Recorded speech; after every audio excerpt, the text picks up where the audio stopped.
now 2 cores that could get BKB. I mean, you saw Disruptor last pick. So if you get BKB core, suddenly heroes like Nyx Assassin, Disruptor, even to a certain degree, the Morphling relies a ton on their magic damage output. And if you get that early BKB, they really can't do that much. Also, again, I mentioned that Morphling hangs a bit low on the strength. A good Fire Brief will kind of bring him extremely low, but we're going to switch things around. It's a Raging Potato Morphling and a Miracle Juggernaut instead. Okay. So I guess that means it'll be mid Juggernaut against the Dragonite to put the Morphling in the bottom lane and get that secured farm for them.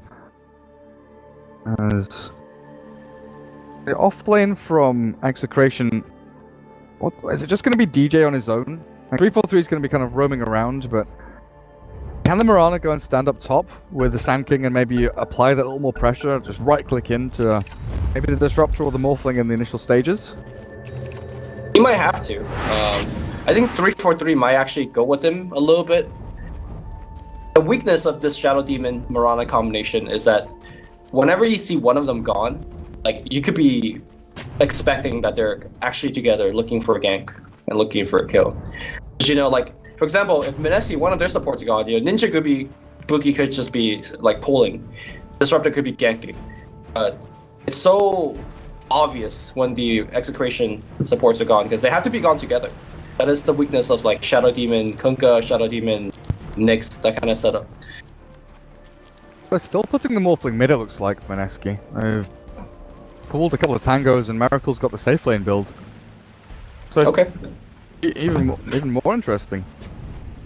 Usually Miracle does play that mid Morphling, but it's as we thought during the draft. You know, Morphling plus Undying mid, just go that lane, bottle up and running, spam decay down to that Dragon Knight. Abed will be playing up on that one. Chemo, Shadow Demon with Gabby's Luna, all converging towards this top rune. 343 hiding up on top of the cliff. Miracle, Jules, and Raging Potato are lurking around, but fighting into this is so difficult with just one disruption to set things up. Could be nasty for them. DJ doesn't have Forest Strike, so RR will stun him down and get that bounty rune for himself. It's Caustic Finale level 1. And double mangoes for the Nyx Assassin, while DJ Stout and one mango. Nice little camp block up there from RR. Make sure there's no stacks done up by the Sand King down on his bottom lane, but it's an aggro try. Gabby, Chemo, and 343 already moving themselves into position for this. Yeah, I like the aggro try because you don't have to split up your support duo. They're much weaker when split up. And more importantly, you also force a lot of pressure on the top lane. So it might force Ninja-Boogie to go up top. We talked about the importance of Ninja-Boogie mid, giving Raging Potato that early level 2 unharassed. But he might have to go up top and help out his friends because anybody that gets disrupted is straight up dead. So even if you have the spin, the arrow could be land on top of you that as soon as you come out, even before you can press the spin button, you're stunned.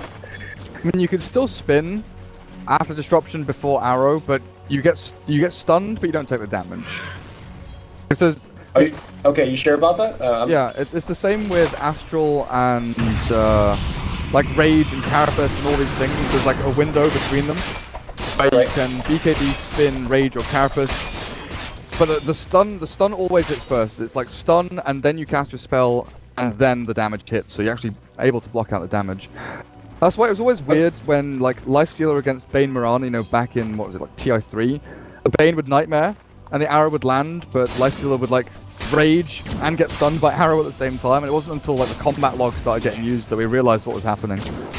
Okay, well, hopefully we'll see that interaction once this game and see exactly how it plays out. Ninja-Boogie did actually go up top for a bit, but it looks like he's checking the rune again. And then we have the passive 1v1 lane in the bottom. I think overall pretty static lanes. Give the advantage to the Sand King with the Caustic against any melee hero, and you can see that R, despite having tangles and double mango regen, he's having a tough time here. Hates to Undying. Get back in the face of Abed, who's forced a lot of regen out of Jay here. The Morphling's still a little short of that bottle. Needs to get a few more CS in, but Abed's actually having a really good time mid, even though he's against the dual lane. And of course, you've got to consider the fact that Morphling will be at a slight experience deficit the way things are going. So they move the Undying to bottom. Like they want to try and pressure this. Sand King a little more there. I don't know if you're content just leaving Miracle to like leech experience though. He's being pushed away from the creep wave. He can't CS and he can't really get up in the faces of anyone. 343 is picking out, kind of realizing that Jules is lurking around in the trees and they're trying to cut through, but it's been spotted. Yeah, Disruptor knows. Yeah, Miracle has been put in this situation by his team quite a bit, and I think he's okay with it. He's really learned to play the comeback row. He's not gonna have a lot of fun right now, but he'll be able to catch up. So I'm not exactly too concerned. I'm more concerned about the fact that the mid lane is not as big of a domination as we expected. I think Mineski expects to win the lane a little bit more as well, and Abed is fine, again, holding his own.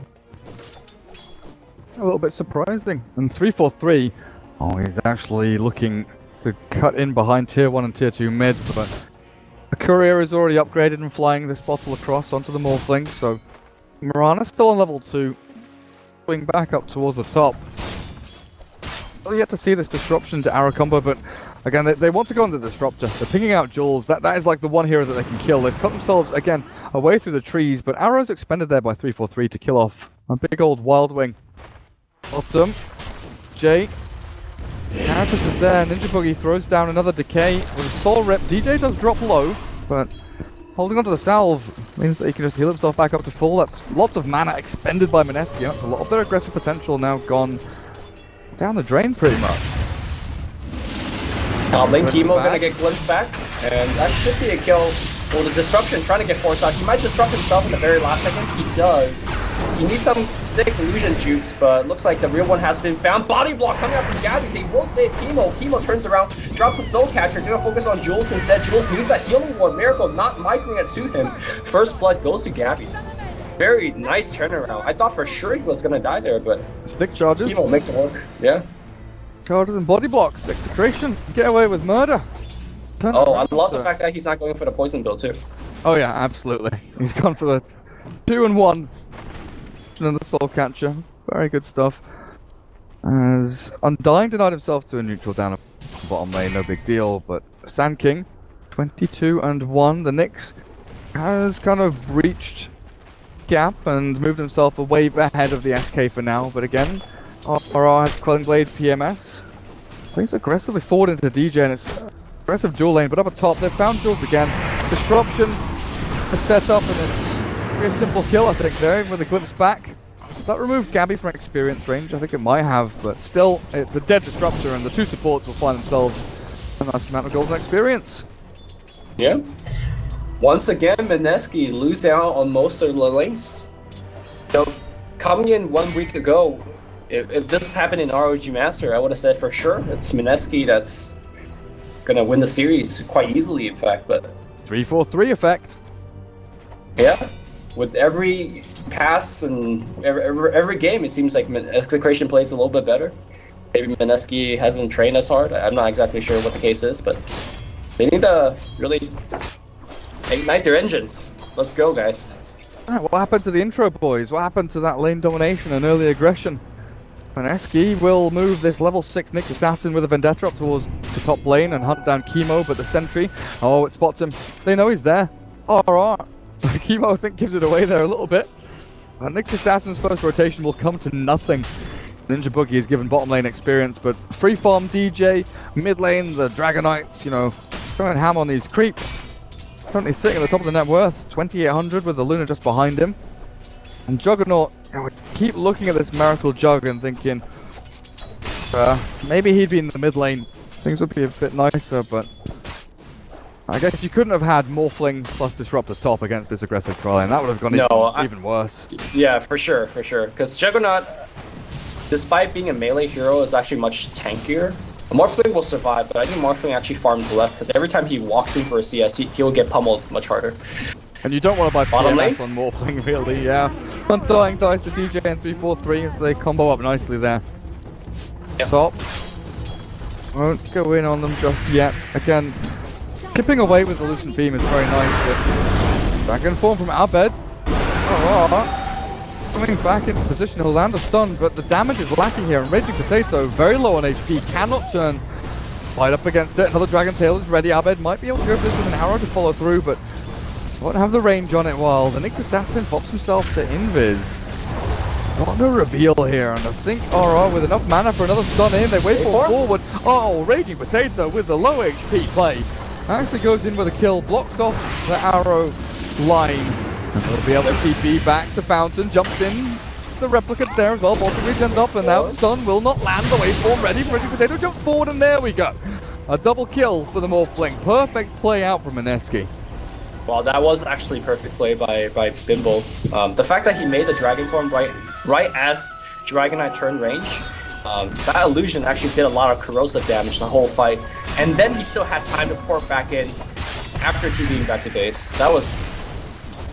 Somebody make a gif of that. That was actually by Mineski. Yeah, he's got the smooth moves. Yeah. And he's actually going to go for the treads here, it looks like. So bottle treads for Morphling. Quite often we see sort of brown boots into Dragonlance or boots of travel, going for those lines, but early aggression is what we want to see from them. So treads for the mid Morphling is going to be stick bottom lane. DJ's going in onto the Ninja Boogie. Jules has died at the top. The Luna's found that kill. The stun from RR finds the Sand King actually. Another Burrow Strike ready from DJ to escape if he needs it, but even under those tower hits, he will be fine. Ninja Boogie, very low, 25 HP there from that final caustic hit through onto him as arrow won't land, and now they disrupt him up, and Miracle doesn't even need to spin. He's perfectly fine to walking this one off, but they glimpse back 3-4-3. The leap is available. He holds it as long as he can to turn back and fight Miracle here under this tier 1 tower. Nope, more TP back in. I think they wish they would have glimpse now, but it's long on cooldown. In fact, Glimpse being turned around here. Gabby wants to fight. He gets the one kill. He has waved it. He doesn't have rep. He gets Soul Catcher, and he's done. Welcome back, Soul Catcher. We miss you. And Gabby continued his domination. Give him around. And the Juggernaut, the Dragon Knight. This Abed rotation came in from the south, moves forward, kills off the Jug, then finds the tower. EK, level 8.5 now with 1300 gold saved up in the bank. Even though he died towards the mid lane, he's sitting pretty. Third place on the net worth, and big question always is, right, who gets the Blink Dagger first from the initiators? DJ is on 1300 gold, so is RR, so it's pretty close between the two of them, you know, very similar in terms of net worth. Is there a bigger impact from either one of them? Like, do you expect the Sand King Blink to be maybe a little more potent than the Nyx's one? If you talk about vacuum, I think both hero getting a blink is big, but it's more so that the Sand King blink sets up much more on the team, right? It's a blink into an arrow, it's a blink into a secondary stun from the Dragon Knight. Anybody essentially getting blinked on the side of Mineski will just straight up die to Execration. So I think the Sand King blink is much more important in this game. Also, if you look at Mineski's lineup, what exactly is their kind of team fight capability in the mid game? Like, if you look over Undying, he has 0 points of Tombstone. So it's going to be a long while before he has a max Tombstone. Disruptor is not great in terms of mid game because he's under leveled, and Storm is not that great of a spell against Disruption. You have a TP out by 3-4-3. He will survive against up top. Meanwhile, looks like Gabby picked up another one on bottom. Morphling dead again. I want to look at this Undying. You mentioned there's no point in Tombstone. Now, I'm a big fan of the kind of 2-2 build into Decay and Soul Rip early on. But going for a third point in Decay and leveling up your ultimate here from Ninja Boogie, I'm struggling to understand why. Does he feel like Tombstone's just going to get clicked down by DK and Mirana? Like, he feels it's not worth it? I think so. Maybe he's saying that his team doesn't have enough lockdown to take advantage of Tombstone, because your Tombstone not getting right click down is one thing, but also if you drop Tombstone, how are you keeping them in that Tombstone area? Mid tower, not gonna get denied. Burrow Strike into, or sorry, Dragon Tail, not into Burrow Strike. I think if DJ Burrow Strike, the arrow would have hit, and that would have been a dead Morphling, but... Yeah, it definitely looked like it. The pings come out on bottom, Mineski wants to fight Gabby, and then Boogie moves forward. With his ulti there, the Flesh Golem and the Static Storm, they'll find full Lunar under the tower. The Moonlight Shadow was popped to try and save him, but the dominating streak is taken out by Jules, and now they converge down on this bottom lane. And like they look for that tier 1, but Execration, they can bring people down here to defend this. They have the Sand King Blink, they've got Epicenter in 30 seconds time, and Mineski, they're going to struggle to actually do any physical damage to that tower without Juggernaut there. They've got to like go back and farm. Yeah, Mineski, it's in their best interest to drag this game out, at least in the next 10 to 15 minutes without any kind of team fight, any kind of tower contest. But Abed, invised up, he sees the, that's a dead disruptor. Arrow's gonna hit from the backside. There's that tombstone, but it's a level 1, so thanks for the goal. Back, you get this demonic first up. He is also dead. Yeah, he tries to solve himself through, but the Lucent Beam from Luna, top lane DJ, gets waveformed on, but Raging Potato drops low to the Burrow striking caustic finale. RR is hunting in the back, looking for DJ Sand King, but SK has Blink already, while RR is still a good 300 gold away from it, and that tier 1 push that was potential there from Mineski on bottom lane, it's swung around and it's another tower here from Xctn, and one by one they're just dropping these towers like absolutely nothing. Gabby has got himself Dragonlance moving into Yasha, and this is where the snowball of Xctn's lineup really comes to fruition. This is where things get really super dangerous for Mineski if they try and contest towers, if they try and fight. Everything has to be, you know, crisp and perfect, and they have to find the numbers advantage before the fight kicks off. Yeah, if Xctn wants to go for a big strong timing attack, Abed could just go straight BKB, Luna could go Yasha BKB, they could just straight up win the game, because you talked about Mineski's physical damage is lacking, they're essentially relying all on magic, and you just shut that door in terms of the path of combat for Mineski. What can they exactly do if there's double BKB on the course? Sit back and cry, fetal position on the floor, I'm not sure. I mean, Juggernaut, level 1 Omni Slash, even that's not going to do anything, and there's the indication that Mineski have realized and will address this issue. Midas on the Nyx Assassin. RR he's prone to going for Midas unlike DJ, but I think in this game in particular, the Blink Dagger's not going to really accomplish anything, because with Blinks, what you usually look for center, is bottom lane. Oh, hello. DJ just kills Disruptor straight up. Miracle's forced away from the lane as well, and this Sand King on his own just bullying these guys out. Yeah. But with Blinks on offlaners, I guess most of the time you're looking not just for that initiation tool and not just for, hey, I've got Blinks done, but it's cohesive planning with the rest of your team, right? You're looking for usually a Blink on an offlaner and let's say Lifesteal or an Armlet, looking for a Blink on an offlaner and an Armlet or a BKB or a Dragonlance, you know, your core heroes to have that kind of one stat item so they can go and push forward as Morphling. Oh, he's caught. J Morph is dead as well. The DP's come through, but the disruption's down. Static Storm whips completely. They don't catch up to anyone on Abbott. Sprinting around, hasted up, flips into the storm, but Mineski don't do any damage here, and the high ground push will come through from Xctn. They've got Dragon Form up again. There's a nice chunk of damage there, though. Late Fury will. Fury doesn't get hit by the bonus strike. Ahmed, the cloud is up. Dick, let's come through though with the damage. God. Oh, Mineski shredded by their own base. This game might just be over, Lumi. They're looking for tier 3 in high ground. 15.5 minutes into this game. An Xctn, from what we thought and what we've seen in the past month or so, were the underdogs coming into this series. Maybe not major underdogs, but definitely not the favourites to win it. And Mineski looking like they might be 2 games down in this best of 5. The Juggernaut dead to Lucent Beam, no buyback available, and you've lost a lane of racks at 16 minutes. Oh dear. I would say a lot of it is drafting advantage that Xctn had, but 2 games in a row, they won their lanes. Very, very hard, in fact. The 1v1 did not go well for the Nyx Assassin. Top lane got shredded. Mid lane was even, but Morphling, one of those heroes that takes a while to come online, and they had their nice play on the mid lane, right? Where, you know, the replicate on the DK kill, and then put it back to base, and then got mana for a secondary kill. That was great, but I think it's just too little.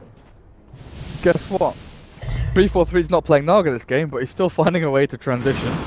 700 gold away from an Aghanims on this 4-roll Mirana as he throws a fishing arrow out. Why is this guy so good? He's just very good at Dota 2. I don't know. He's been back now, but the Kinetic Field won't hold him. Starstorm's there, but the waveform. Sure, that kill. I think you jinxed him a little bit there. Yeah, well, it's you gotta support Miranda. Congrats. I mean, 343 has like one of the longest names in Dota, right? That's why he's so good. I guess.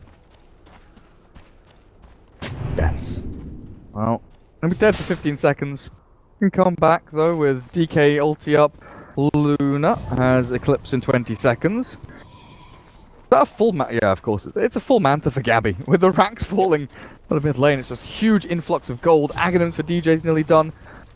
And losing racks isn't all about the creep waves. It's not all about the big creeps coming out of your opponents. A lot of it is to come down to that huge influx of cash that comes through onto these support heroes that all of a sudden have earned arcanes on Shadow Demon, and they're hunting for Raging Potato. I think they know, though. Yeah. Good way to pull them away. Gabby went in a little bit too soon. I don't think he faded completely yet under the Moonlight Shadow, and they get the kill, but... Oh, Dragon Form level 2, there is no BKB on Execution, but not that they need it. In fact, they have Illusion Roots. Okay. That's just absolutely disgusting. Nyx tries to hold them back, with Juggernaut spinning forward as well. The waveform from Jay is just frustration incarnate there as he doesn't hit onto anything. The illusion's already dead. Dragonite extends forward another one. Tier 3 dropping low. The Flames will bounce back onto the Morphling at the same time. And with a clip available, they might look to pop it once they breach high ground and move on towards the racks. But Jules is dying to the illusions, and there's no rush here from Execration. They can just slowly but surely chip away at buildings. The burst strike, they're going to stun. The Dragonite goes forward, they chain it nicely. Damage output not quite good enough though with the clips. Will not accomplish anything whatsoever. Miracle spins forward aggressively. He's on his own. The demonic purge is there. The physical damage comes through. The static storm is dropped. Miracle before he survives through it. But finally guys, the SD pop. And now the epicenter from DJ into the back line for the Eclipse from Luna. Flying through from the moon. And Ninja Boogie somehow survives through it all, but the buyback from Mineski comes to the fight, and dieback from Miracle. The Juggernaut's dead again. GG is called. Game number 2. It's a 20-minute affair as Execration sweeps the floor with Mineski. Yep, they saw the Disruptor as a support, sensed a ton of weakness in that lane, and they took full advantage of it. Ninja Boogie helped out mid and helped out bottom, but I